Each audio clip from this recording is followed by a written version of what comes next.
you were talking about the curriculum then to me. You're talking to Bernie and some other co-stars, some other people, and you really thought there was going to come a day where music would be taught in schools as part of the curriculum, because you make the very good point, even back then, 20 years ago, that music's history models that of this country, and you've done it. What, over 40,000 teachers and students now, Stevie? Yeah, we got like over 40,000 teachers teaching it and dozens of partner schools.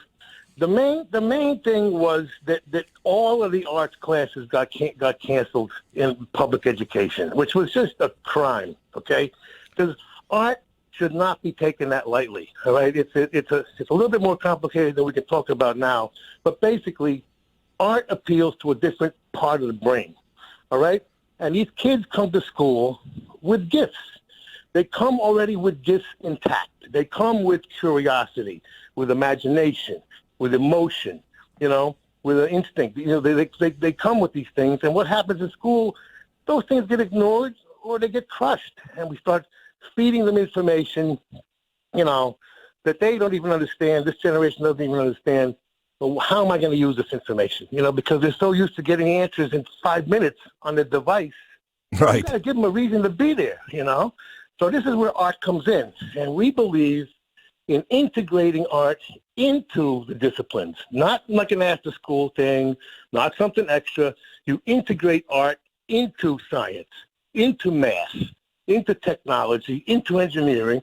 And what happens is it gives you a different kind of feel to it, and the kids respond immediately because they understand that stuff, Yes. And so that's what we've been doing, and that's our goal. Our goal is to integrate art into the education process in every grade level, and to help kids, understand the entire education process. And right now, I think we can transform the entire public education if this thing catches on, because it's teachers are just thanking me all over the place. They love it, and it's hard to get these kids' attention. They're smarter than us, Sid. They're faster than us. And as far as I'm concerned, and what our philosophy is, it's more important to teach kids how to think than what to think. Agreed. Well, that's what school is. I mean, I agree with you. That's what school is. School is basically, you don't learn anything that you really put to good use. When you're an adult, you just learn how to learn, and then you're able to go about your. I mean, I thought it was a brilliant idea 20 years ago, and it makes me really happy that it's caught on. And I think you're right. I think it'll be even bigger. I agree with you wholeheartedly with this 100%. Now, let me ask you this, little Stevie. Who was your guy growing up? Who did you look up to? What musician? And who do you think over the last 40 or 50 years is on the same level as you, as maybe the greatest guitarist you've ever seen? Well, I grew up, for me, life began what we call the British invasion, okay? The British invasion happened in 1964. Starting with the Beatles, and then 20 bands followed them, including the Rolling Stones and the Who and the Kinks and the Yardbirds, and that was a life-changing moment, because, believe it or not, and I know people find this hard to believe, there weren't that many bands around in those days, okay? If you went to your high school dance, it was an instrumental group. There wasn't like 4 or 5 guys playing and singing. Right. You didn't see it, right? You didn't really see it. So here comes the Beatles and everybody else. And, man, it was just different because it's a different communication from a band, okay? A solo act is all about me, me.